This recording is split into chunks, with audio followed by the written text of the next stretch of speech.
Hello, my name is Charlene Garcia Sims, and I'm the Genealogy and Special Collections librarian here at Rawlings.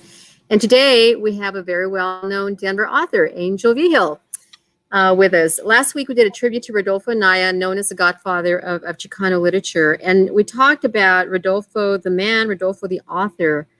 And this week we're going to talk about his writings, which is probably what he would really have wanted us to talk about. And so he has written many books and articles but we are only going to concentrate probably on 3 books. And of course, the first one is going to be Bless Me Ultima. But before we do that, Angel, can you define Chicano literature again and maybe talk a little bit more about the meaning of mestizo and mestizaje, which is a central theme in Rodolfo's books and a lot of Chicano literature? Absolutely. And then reading his books and then listening to last week I'd mentioned on YouTube, there's quite a few interviews with him and everything. And then you had asked me what were some of his constant themes. And then one of his constant themes, of course, is the importance of culture, the culture that he grew up in, the Hispano culture of New Mexico, northern New Mexico. And then the other part of it is he was very deliberate to always use the word Chicano. And then he was also in his writings used the word mestizo. And then the reason for that is because if you read his first 3 books, they're all about the journey toward who he was and his understanding of who he was, starting as a little boy. And then his second book about when they moved to Albuquerque, which is the town I'm from, and they moved to Bareilles, which is the neighborhood in Albuquerque that I'm actually from. So I feel a deep connection to his stories quite a bit because what he's talking about are areas and people who I lived with also. So I identify very personally with his stories. And then the last book was a story about him being sick, and he'd been paralyzed for a portion of his childhood. But the idea of Chicano, if you listen to his talks, and the idea of the mestizo was very, very important to him. And then it was important to him as he grew into himself, and his literature from that time on reflected that worldview of himself in the world. And then I have a picture here that's going to illustrate it. This is off of a mural here in Denver by a very well-known and respected muralist in Denver, Emmanuel Martinez. And this is the mestizo face, is what it is. And this was very, very strong icon imagery during the Chicano movement in its birth in the 1960s, which is when Rudolfo Anaya came into his own adulthood and came into his awareness, well, what type of stories am I going to write about when I'm writing about myself and my culture? And so here you see it graphically displayed. It's 3 faces, 2 on the side and 1 coming forward. And the idea of Chicano is people of Mexican ancestry, cultural connection, living in the United States, born in the United States centric, not Mexican nationals, not living in Mexico, not having Mexico as primary reference. Our primary reference as Chicanos is the United States, the country we're born in, the country we live in. But Chicano for a long time was a derogatory, pejorative term. And then so part of the Chicano movement was to reclaim that as a source of cultural pride and a source of artistic empowerment. So what it is here, it's literally the idea is that we were a new race of people. And I know Rudolfo Anaya also believed this because I heard him talk about it. We're a mix. The Spanish and the Indian have formed a new race of people, the mestizo, Spanish and Indian heritage both. And then Rudolfo Anaya, he would write about his discovery and immersion of his Indian part of himself, the Indio part of himself. And then so that's a little bit about Chicano, why the term is important. Chicano literature is literature written by Chicano authors who use that as the beginning of their story. Who I am, I'm this new person, Spanish, Indian, the third face, looking forward into the future. That's the mestizo or the Chicano face. So that's why he's considered the godfather of Chicano literature. He's the first person who really took that mantle on and was deliberate and aggressive about using it as his personal and artistic identification. Thank you. And so now, tell us about Bless Me Ultima. I know you have this is one of the first one. I'm especially proud that you also have the white cover. I tell people all the time, hey, I have the white cover book. That means I'm an OG original gangster of Bless Me Ultima, because Yeah. bought it. God, when did I buy it? Middle of the 1970s. It's published in 72. Here's what happened with Bless Me Ultima. No one wanted to publish it. You got to start from there. No one wanted to publish it. He sent it to all the major publishers. No one wanted to publish it. And the reason they didn't want to publish it is use Spanglish, code switching. There's Spanish language in the book. And the other thing is they're literally uninterested in what they would call ethnic or cultural literature. They didn't think there was any market for it. They didn't think there's any, the subtext is there's no value to it, right? Why would anyone want stories about those people? Why would anyone want to read a story about that part of the world? So he was rejected. He had the almost stereotypic story of all authors, all the rejection letters. So, but he loved his book. He knew it was important, and so he just kept looking and looking and looking. And then he likes to tell the story. He found a small little independent publisher. And I know Charlene, he later on became quite a champion of small independent publishers. I think that's why I loved you and Ed so much, because that's what you were. You had the El Escritorio, your own small independent publishing company. And Quinto Sol out in San Francisco decided, yes, we'll publish it. And they actually gave him his first big award as an author. They gave him like Author of the Year award, the best Hispanic literature book of the year. Was this book right here, Bless Me Ultima. And it tells the story of, it's a coming of age story is what it is. And, people have written dissertations about it and everything, but at the heart of it is a little boy, Rudolfo, growing up in New Mexico, having La Grande, Ultima,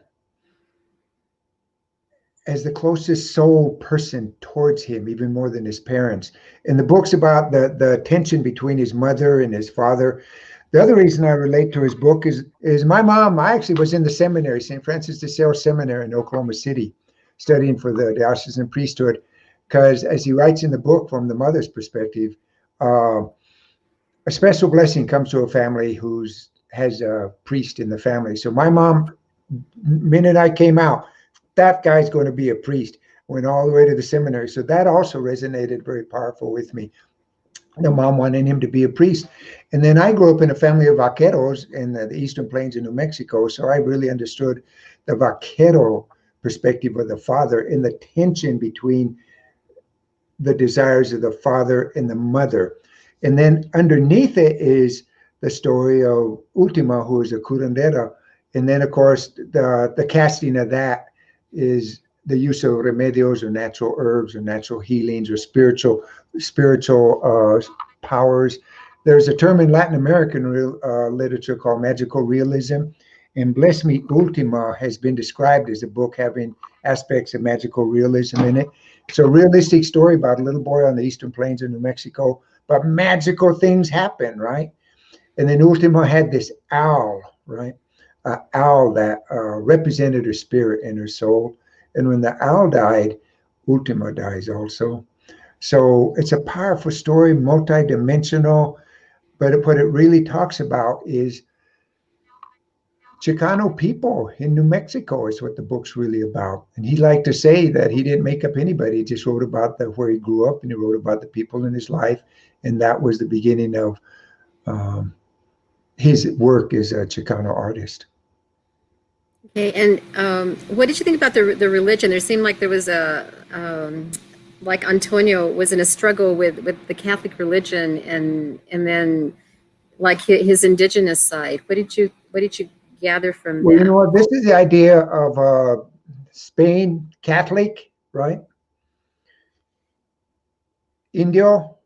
Mm-hmm. And Indio can be called pagan almost, because they have a lot of gods. They believe in earth spirits. The mountain has a spirit. The river has a spirit. The eagle has a spirit. There's a supernatural aspect to the Indio religion. And the other great tension in the book is between the Catholic religion and its tenets.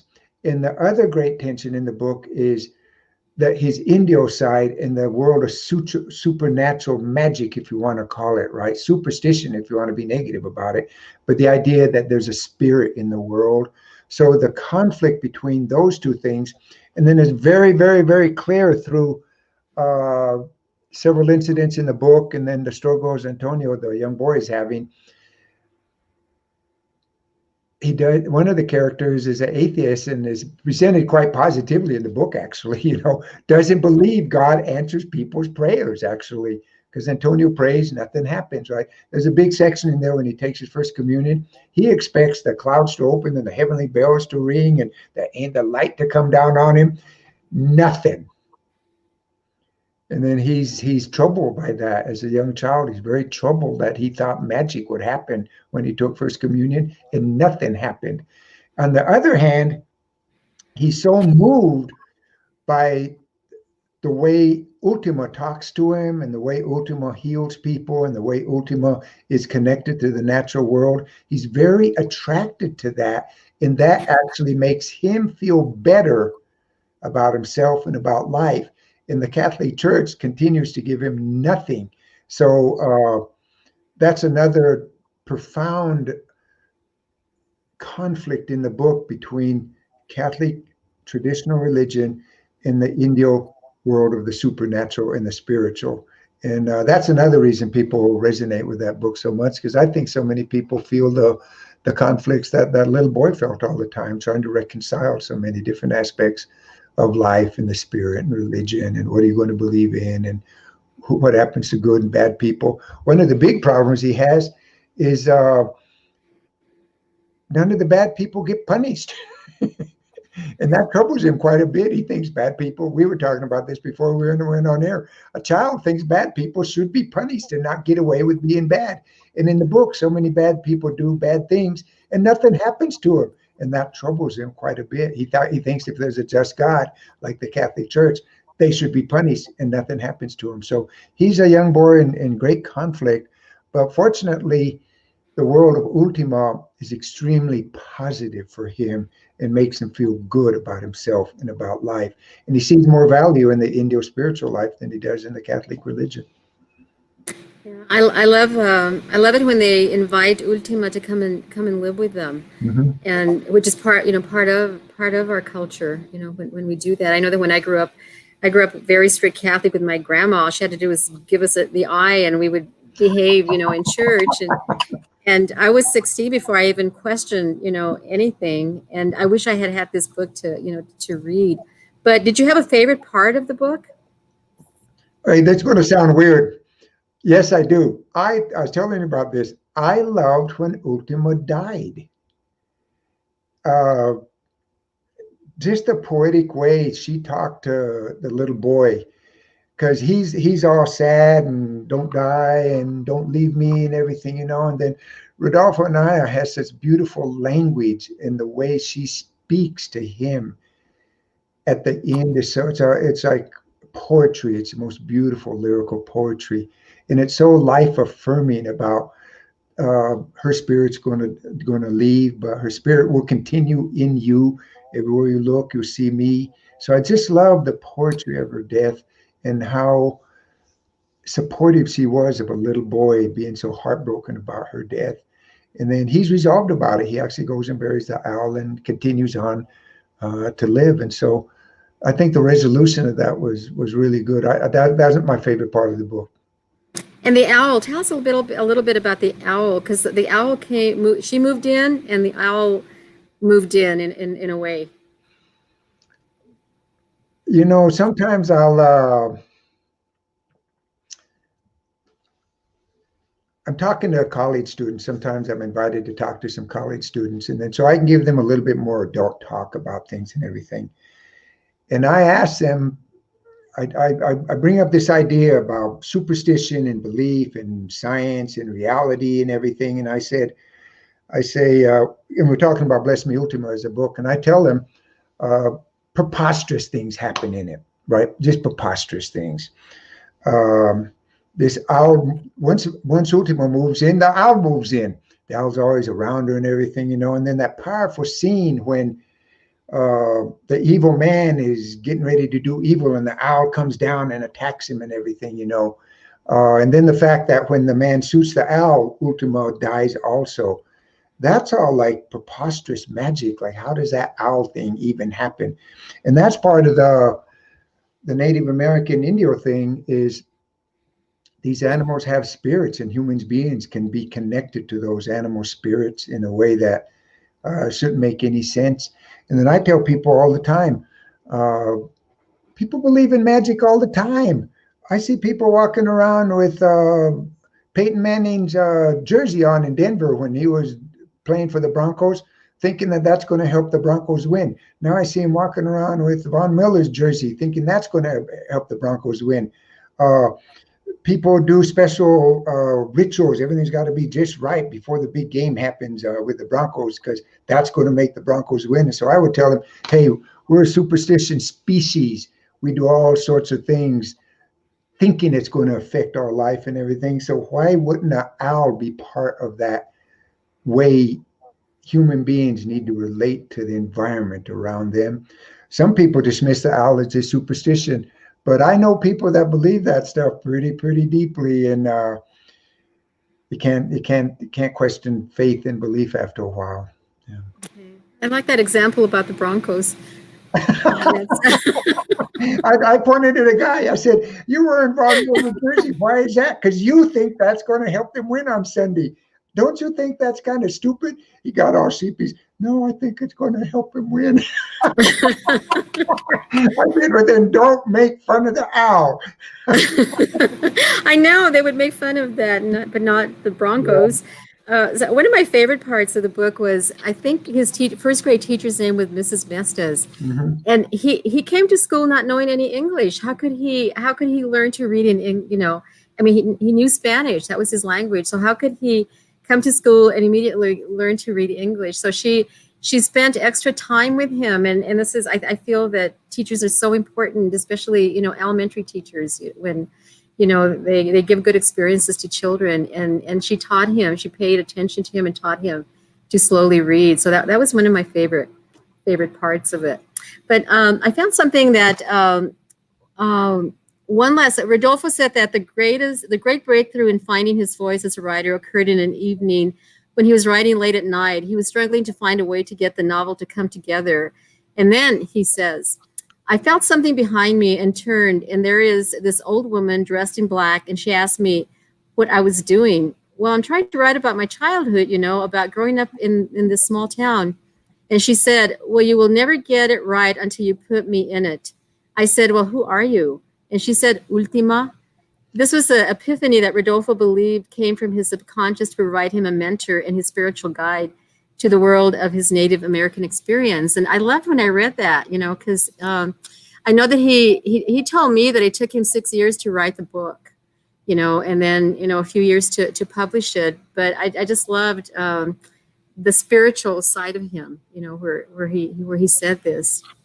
And he was what I like about him. He wasn't afraid to talk about that. He wasn't afraid to write about that. He wasn't afraid to create a character like Ultima and say, "Well, Ultima came and visited me at my house one day and gave me strength to write this book," and everything. Writers will talk about that quite often. They'll say, "Well, the character started talking to me." And of course, that sounds like craziness, but writers do. I think it's a subconscious welling up inside of yourself, in that the welling up of that speaks to it. And then Rodolfo, clearly, the instance he described to you is true for him. That was something that happened to him. I know, I thought it was just beautiful, for him to have discovered Ultima in that manner. So I want to get, there are so many books that he wrote, and you can find them, just by typing his name in the books he wrote. But one of the least known is A Chicano in China. Oh, I wanted you to talk about that, because who would have thought a Chicano would go to China and write a book about it? And this is a limited edition. I have one of the few, and I found it at Yeah. Moby Dickens. I think that's the name of the store in Mhm. Taos, and I'm so glad I have it. And actually, I found an article about, where he talks about Chicano in China. And he stated, in May 1984, I embarked on a journey to China, a pilgrimage that turned out to be one of the most incredible journeys I have ever taken. I had traveled abroad before, but there was something singular about China, something special that prompted me to keep a journal of my daily impressions. He further stated that he needed to know about his indigenous side and the Asiatic people who thousands of years ago wandered over the Bering Strait into the Americas. It's a wonderful article where he compares the dragon with Quetzalcoatl. Mhm. And he states there that in the palace grounds, the dragon abounds, carved into roofs, carved into bronze. Something about the vast courtyards between buildings reminds me of Teotihuacan in Mexico. The walls, the smell, the sprigs of grass and weeds on the ground. The dragon is everywhere, the flaming Quetzalcoatl of Mexico. The face of the fierce dragon looks out from walls, from gargoyles, from decorative pieces, almost exactly as the serpent head in the pyramids of Mexico. This is my first clue. This is the door I seek. The dragon means supreme power, the emperor's wisdom. Quetzalcoatl means supreme power. In what dream in Asia millions of years ago did he have his beginning? And he talks about the faces of the people is written, the migrations from Asia crossing the Bering Strait, down into the Americas, bringing their dragon dreams. On the face of our guide, Mrs. Wang, I see a woman from Laguna Pueblo, New Mexico. And so many of my relatives, including myself, look Asian, look indigenous. And so it was so funny that he thinks that their guide looked like a lady from Laguna Pueblo in New Mexico. And so I just love it. And then, of course, he did write Lord of the Dawn, the legend of Quetzalcoatl, and it's really an interesting book, too.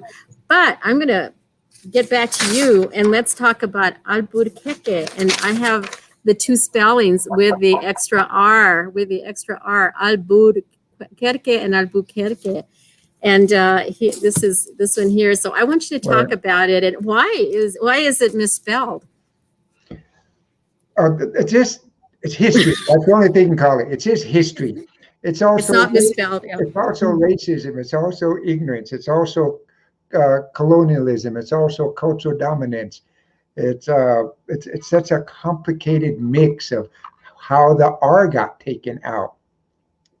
Albuquerque is one of the oldest towns in the United States. It was founded in 1706. At that time,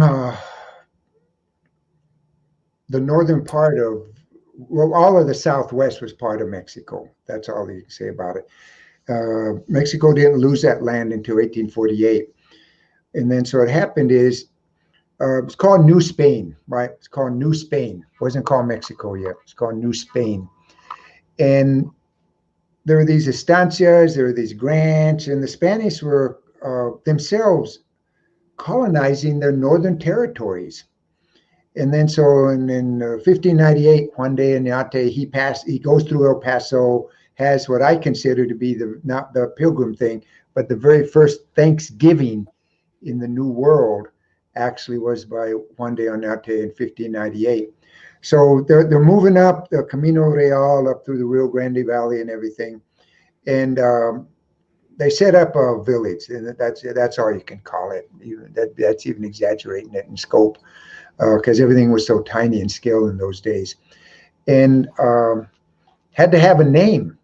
So they had to have a name of this little village on the Rio Grande River there in the northern provinces of New Spain. And then so the territorial governor, if you want to use that type of language about it, of that part of New Spain, he decided to try to gain favor with the viceroy of New Spain. And the viceroy of New Spain had an honorary title, and the honorary title was the Duke of Albuquerque. And Albuquerque is actually a little bitty town.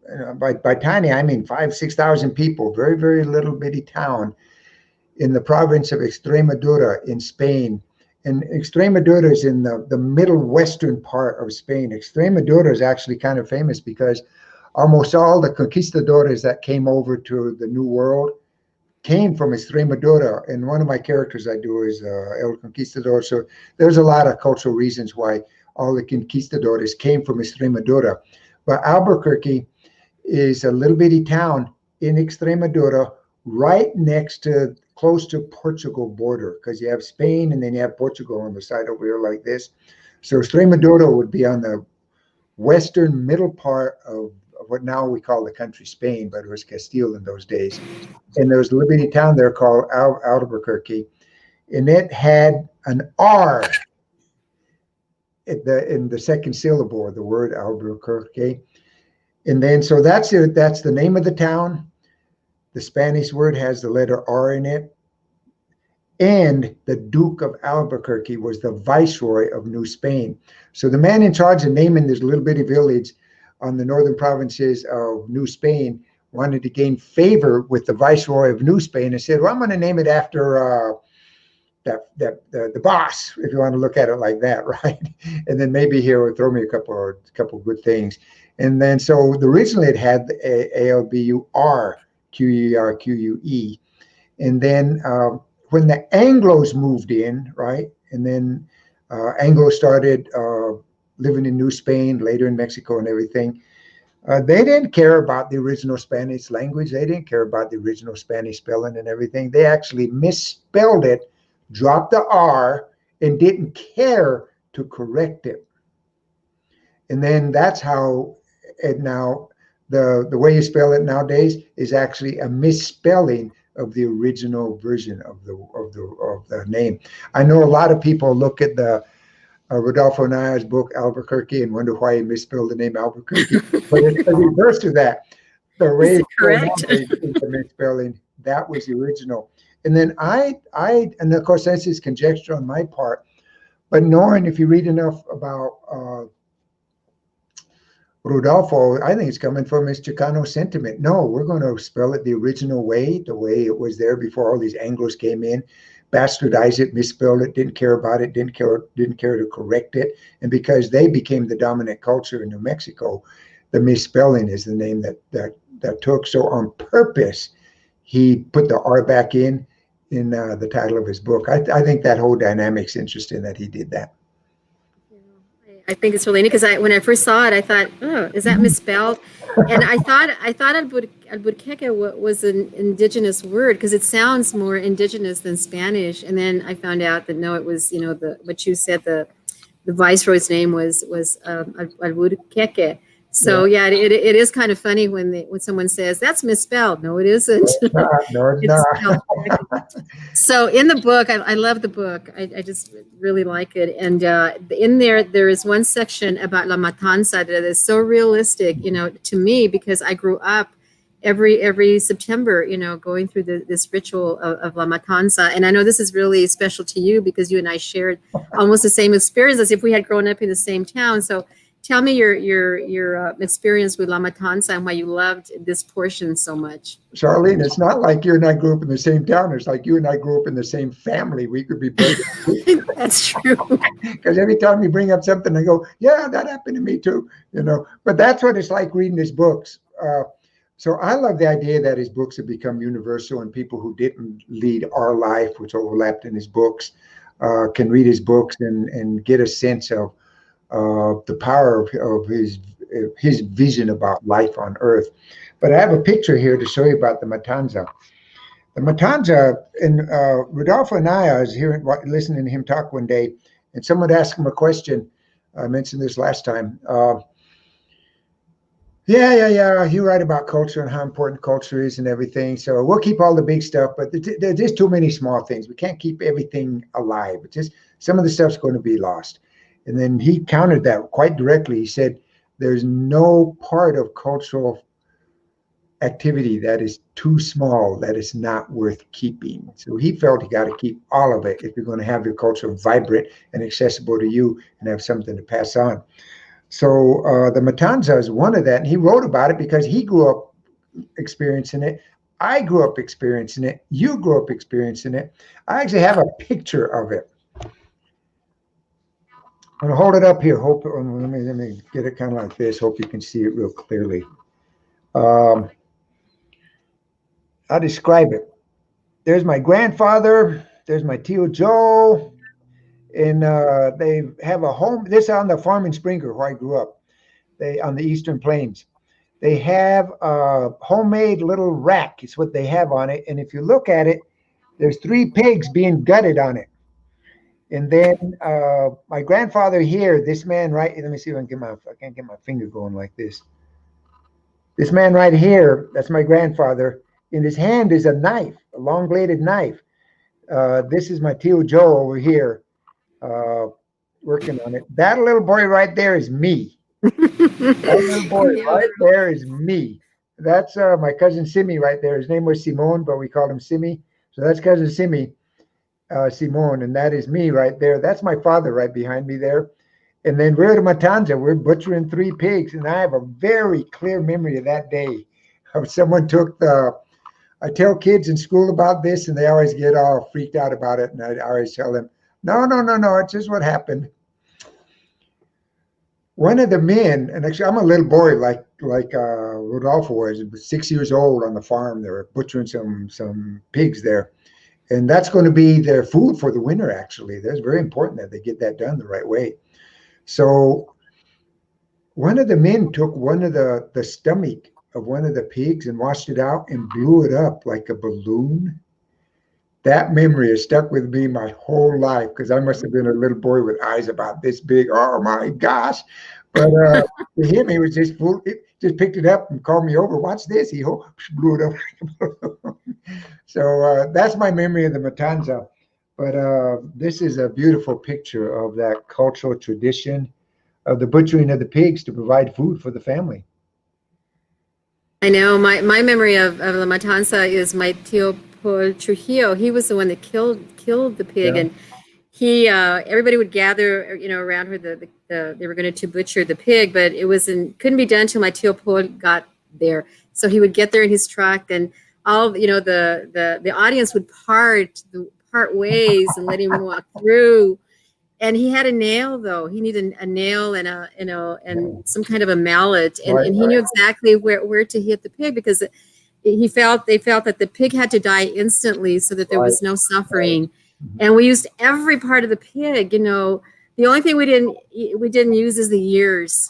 We used the feet, we used the stomach, we used everything, but we didn't use the ears. I don't know why, but when I was in Spain and I went to a tapas bar, there was orejas de puerco. But even though I had passed up the opportunity when I was a child, I didn't eat them.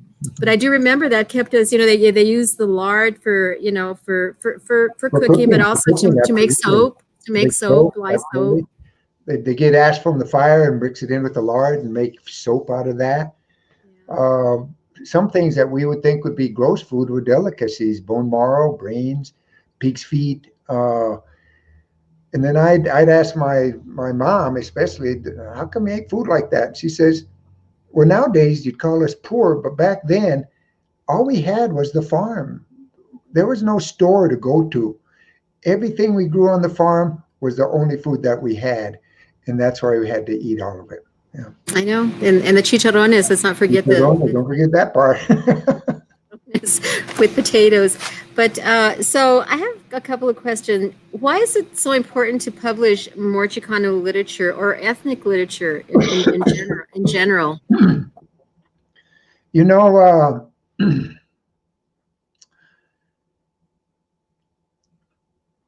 The reason it's important that, and this is what Rudolfo Anaya did and why he deserves the title of the Godfather of Chicano literature. He was someone who told the world, our stories are equal to any stories in the world. Our lives are equal to any lives in the world. The experiences that we have as a people are as important as any experiences in the world. And something like the matanza, the butchering of the pigs and everything, one, it's providing food and everything, but also it's a family ritual. It's a community ritual. It helps define group cohesion. It helps define individual identity. And by sharing the experiences of your culture, you enrich the world culture. And then it'd be like saying, well, why do we read Russian literature? Well, what do Russian stories have to do with me? Well, it's important. Why do we read Shakespeare? Why are there stories about a little island over there called England? What do those stories have to teach me about my life? No, every culture is a reflection of the human experience, and every culture should be on the world stage.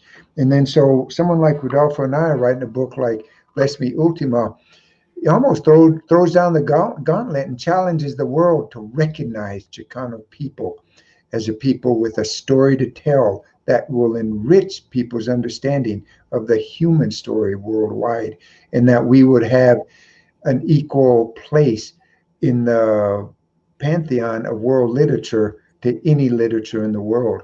And then, so he was the first one really to hit it big, if you want to look at it like that. And then generations, myself included, of authors have followed after him, telling our stories, the Chicano stories. And then my niche is very particular, the stories of the Hispanic Southwest. Yeah. I love the fact that Bless Me Ultima is one of the 10 most challenged books. And you know what happens to challenged books? Everybody wants to read Everyone them. wants to read it. I know. I want to, when I write my book, I want it to be challenged. I don't want it to be banned, but I want it to be challenged because it will be a moneymaker. A moneymaker.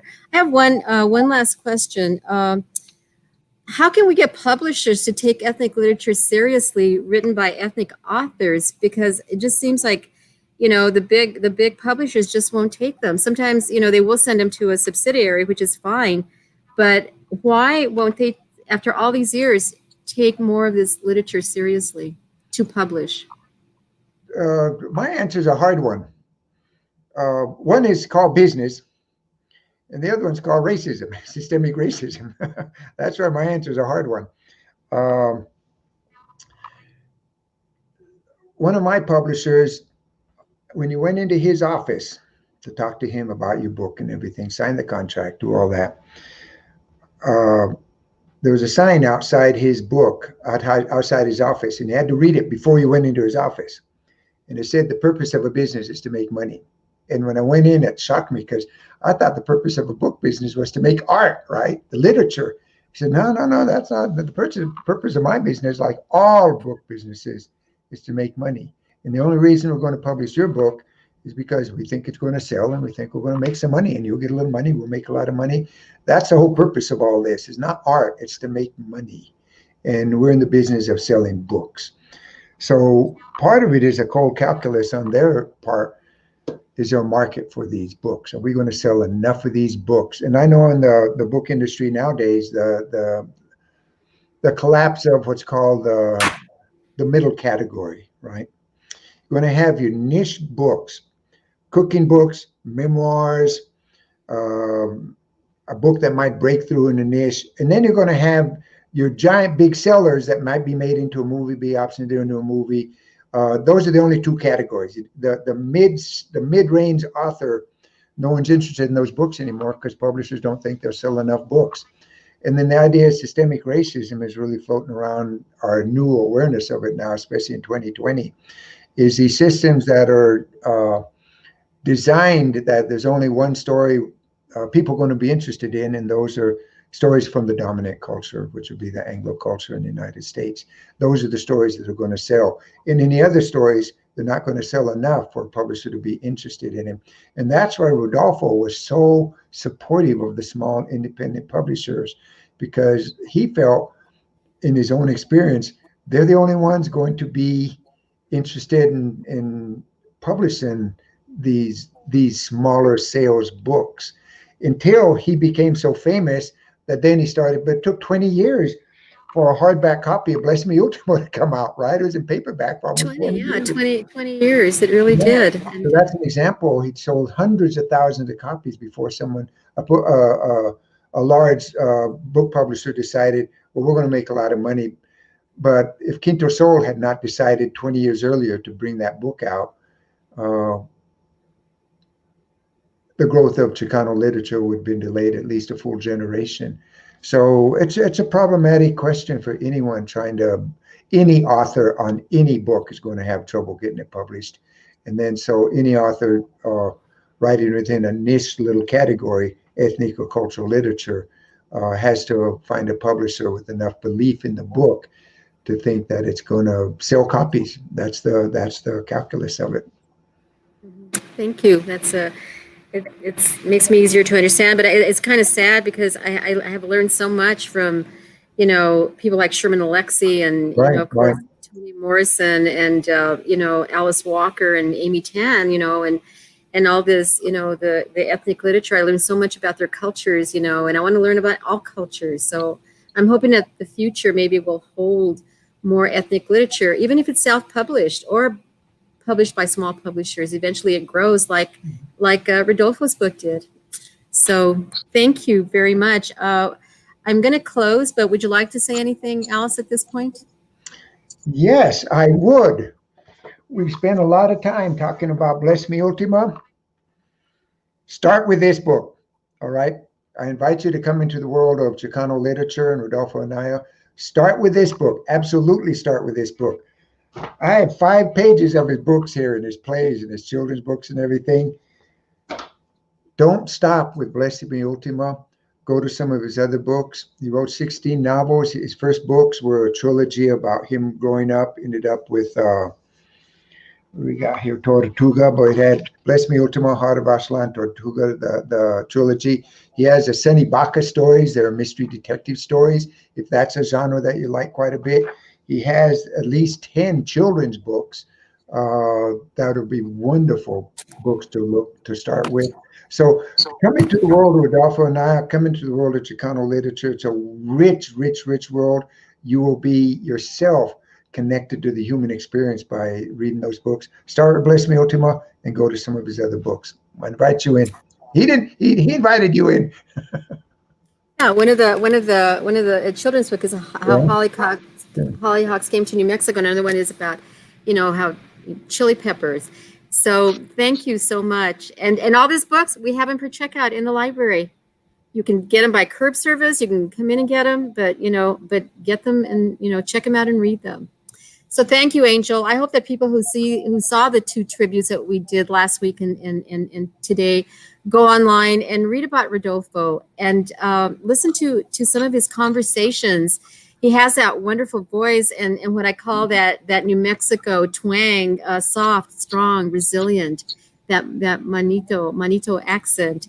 So please go to our webpage where you can find Rodolfo's speech when he spoke at Hogue Hall at the university in 1994, and where he advises not to leave your culture at the doorstep as he had to do, and to encourage children to always bring their culture, into the schoolroom, not leave it at the doorstep as he was forced to do. So please continue listening to our virtual programs and have a good evening. And again, thanks for tuning in. Thank you very much.